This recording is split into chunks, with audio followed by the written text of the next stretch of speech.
Envision a crisp 1950s suburb where gleaming aluminum trees defied the shadows of a nuclear age, and families wove fragile threads of joy amid hidden post-war scars. A magic that healed yet concealed. Join Remember When U.S. The 1950s dawned on America like a tentative sunrise after the long night of World War II, a decade where the scars of global conflict were still fresh, yet masked by an explosion of economic prosperity and suburban expansion. As millions of veterans returned from battlefields in Europe and the Pacific, they stepped into a nation transformed by the GI Bill, which fueled construction of affordable homes in developments like Levittown, Pennsylvania, symbols of the American dream, where white picket fences promised security and normalcy. But this dream was selective. Redlining practices excluded African Americans and other minorities, creating segregated enclaves amid the holiday cheer. Christmas, celebrated on December 25th, became more than a religious holiday. It evolved into a cultural phenomenon, blending sacred traditions with commercial fervor as families gathered to reaffirm bonds frayed by war. In my unique perspective, 1950s Christmas served as a national therapy ritual, a collective effort to heal the psychological wounds of separation, loss, and austerity. The economy boomed, with GDP growth averaging 4% annually, allowing for fuller stockings and brighter lights, a stark contrast to the rationed holidays of the 1940s. Yet beneath the surface, the Cold War cast long shadows. Air raid drills and the fear of nuclear annihilation loomed, making the holiday's emphasis on family unity a psychological anchor.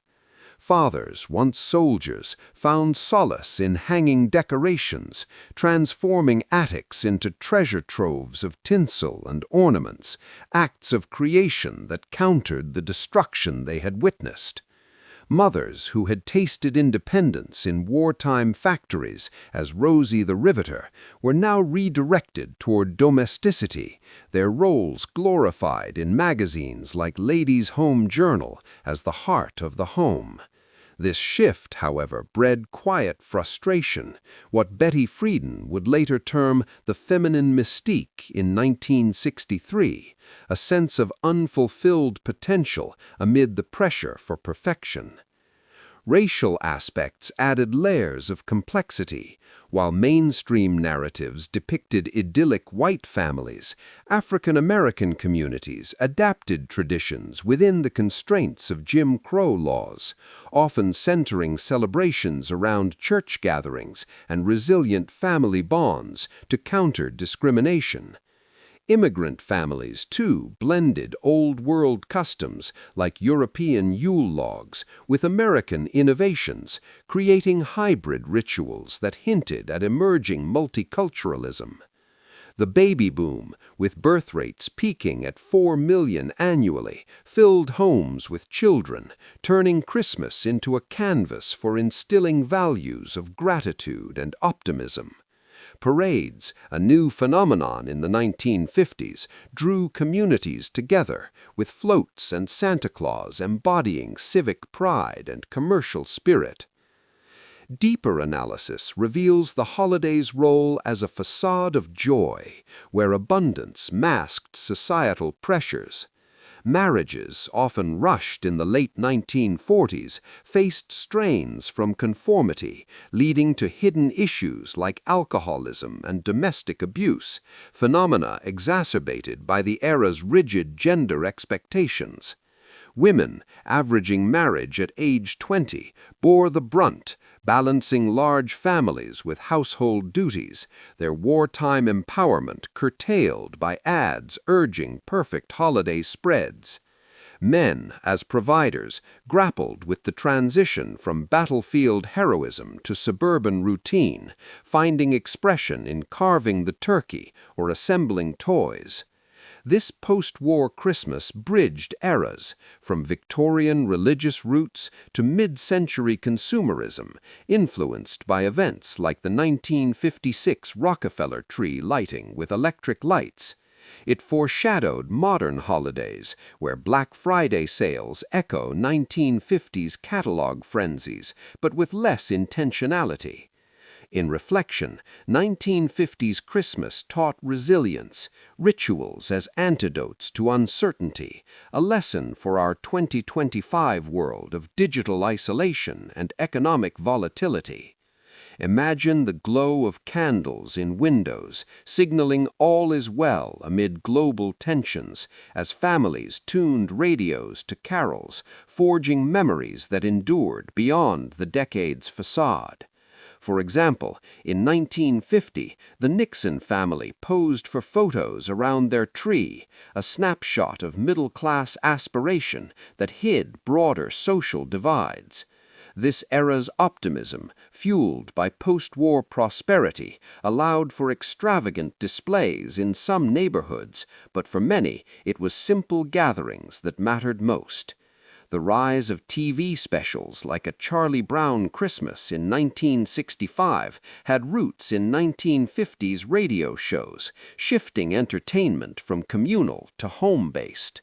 Economically, holiday spending surged, with toy sales alone reaching $1 billion by mid-decade, setting the stage for today's trillion-dollar industry. Yet for minorities, celebrations were acts of defiance.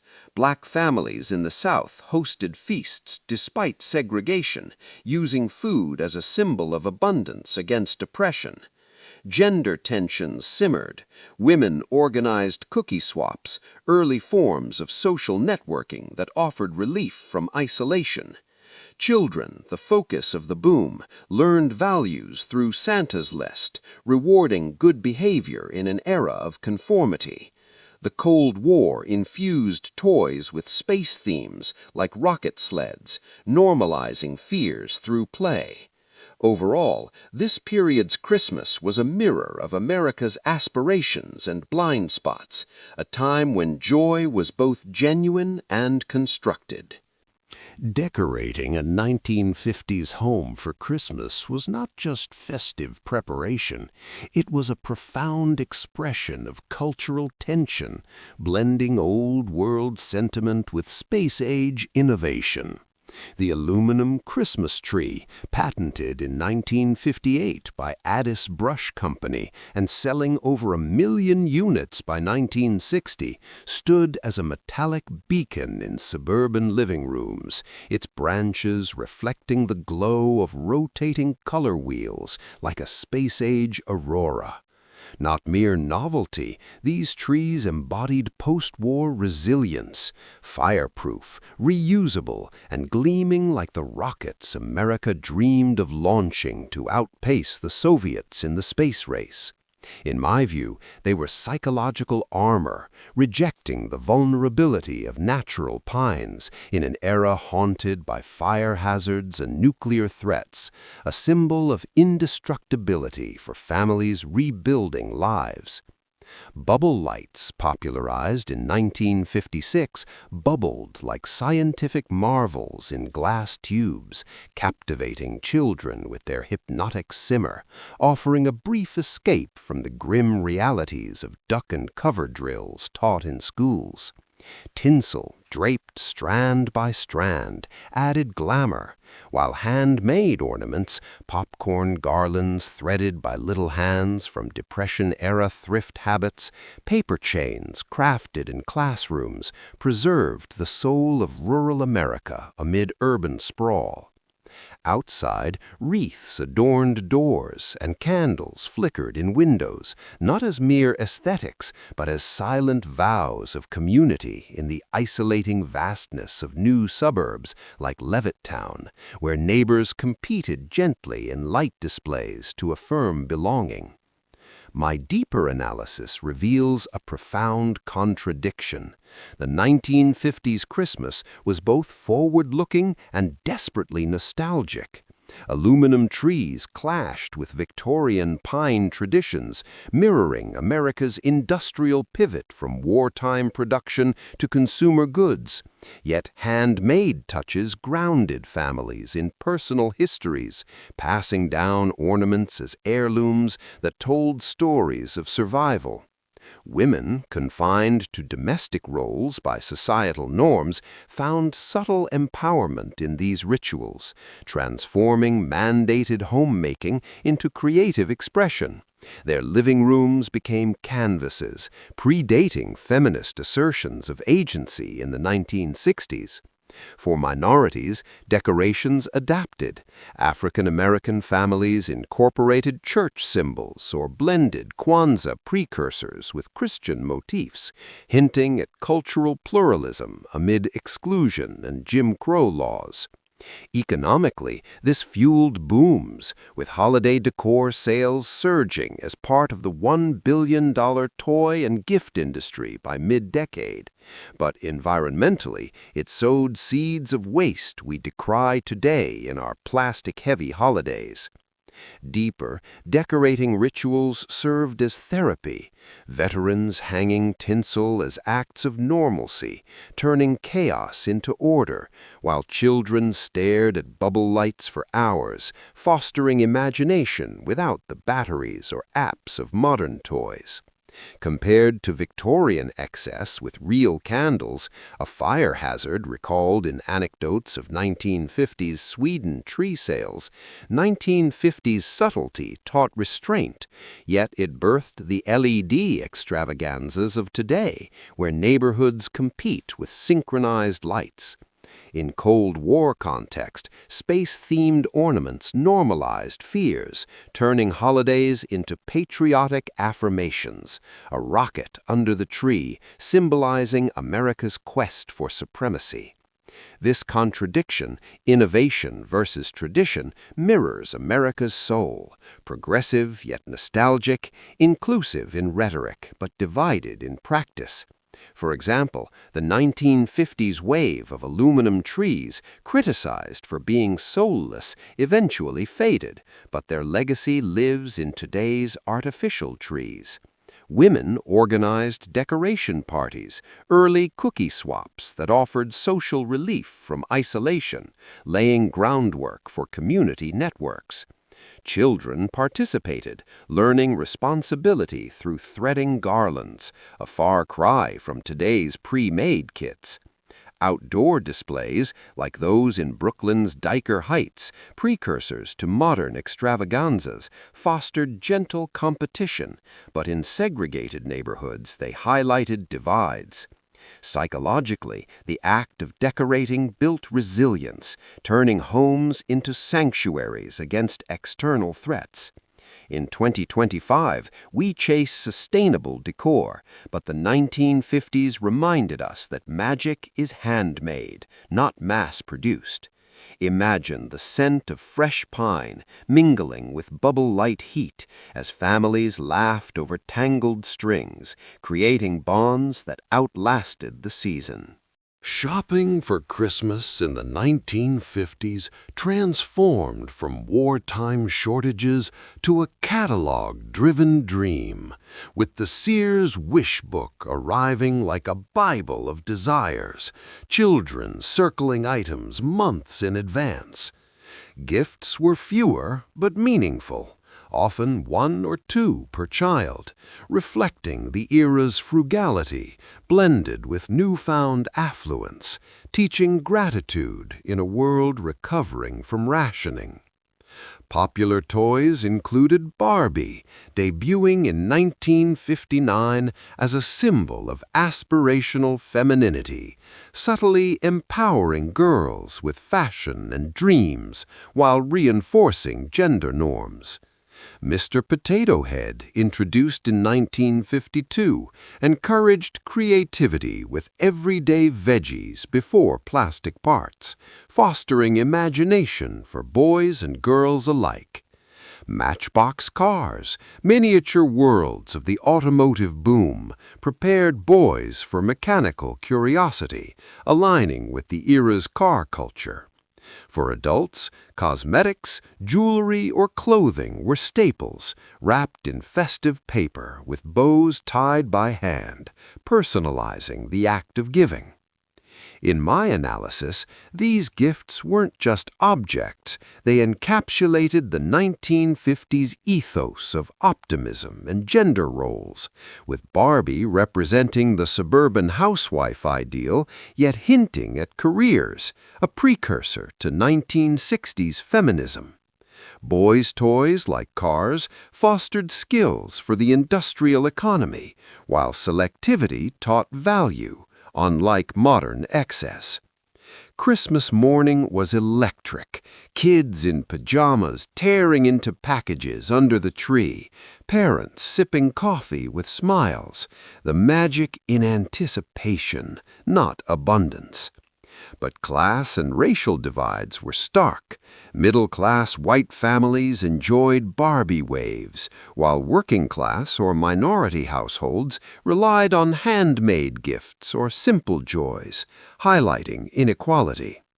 Psychologically, gifting rebuilt trust post-separation, with Santa's list rewarding good behavior, instilling values in an era of conformity.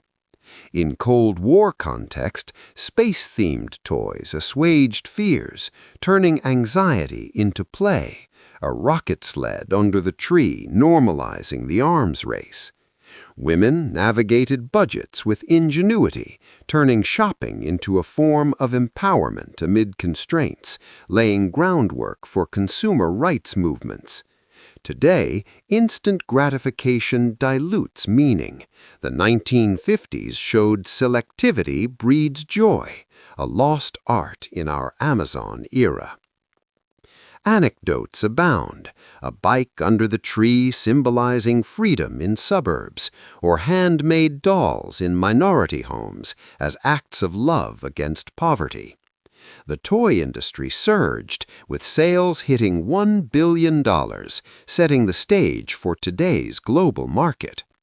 Reflecting, gifts were bridges to adulthood, blending play with preparation for a prosperous future, but they also reinforced divides that lingered.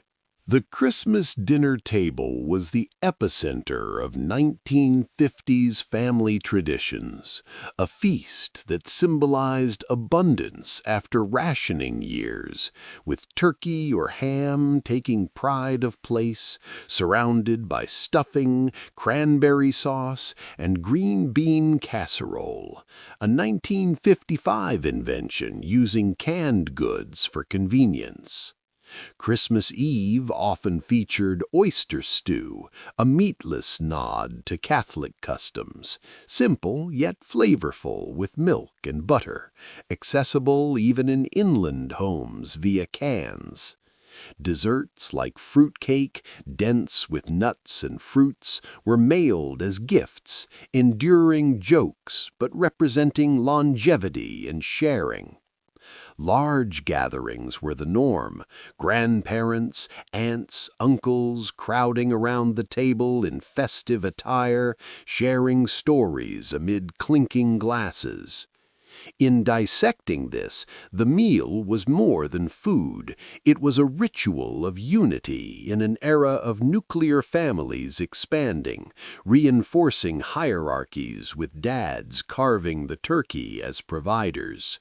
Moms poured love into recipes, but this labor highlighted gender mouthfund, contributing to the feminine mystique frustration as women balanced perfection with exhaustion. For minorities, meals adapted. African American families incorporated soul food elements like sweet potato pie, symbols of resilience against segregation. Compared to today's diverse, health-conscious spreads, the 1950s emphasized comfort food as emotional balm for societal anxieties like the Cold War. This tradition fostered intergenerational bonds, passing down recipes as heirlooms, something we could learn from in our fragmented modern lives. Anecdotes included 3 generational tables where stories of wartime survival mixed with laughter, healing rifts. Economically, feasts showcased prosperity, but for lower classes they were modest, highlighting inequality. In 2025, we face supply chain issues. Then, canned goods revolutionized convenience. Entertainment in 1950s Christmas was analog and intimate, with families tuning in to radio specials or early TV broadcasts like A Christmas Carol, huddling together in living rooms.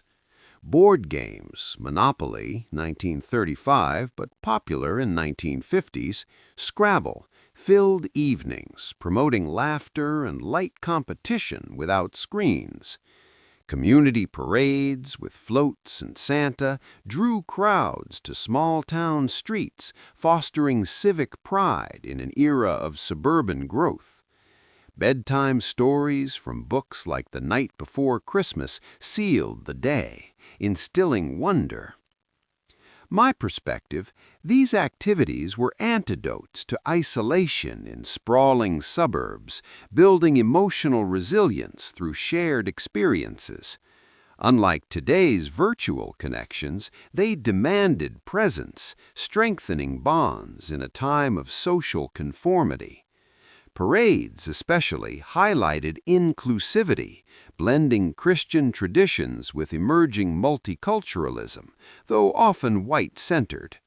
This era's entertainment sowed seeds for holiday media empires, but retained purity we yearn for now. For example, families listened to radio carols together, a communal act lost to individual earbuds. In minority communities, church plays added cultural layers, countering exclusion. Psychologically, games taught conflict resolution, useful in Cold War tensions. In 2025, we have VR holidays. Then it was real connection. Culturally, 1950s Christmas was a microcosm of America's identity, prosperous yet pious, innovative yet rooted. It blended pagan origins with Christian narratives, embracing Hanukkah's rise for inclusivity amid multiculturalism's dawn. In reflection, it marked commercialization's dawn, parades boosting sales, but retained innocence, an antidote to our hurried lives. Yet it wasn't perfect. It idealized white middle-class norms, overlooking minorities' adaptations. Still, its legacy endures in our quests for meaningful holidays, urging us in 2025 to reclaim intentional joy over commodified cheer. As we wrap up this journey, remember, the true gift was time together. If this stirred your memories, share in the comments. Subscribe for more nostalgic trips on Remember When USA. Merry Christmas, past and present.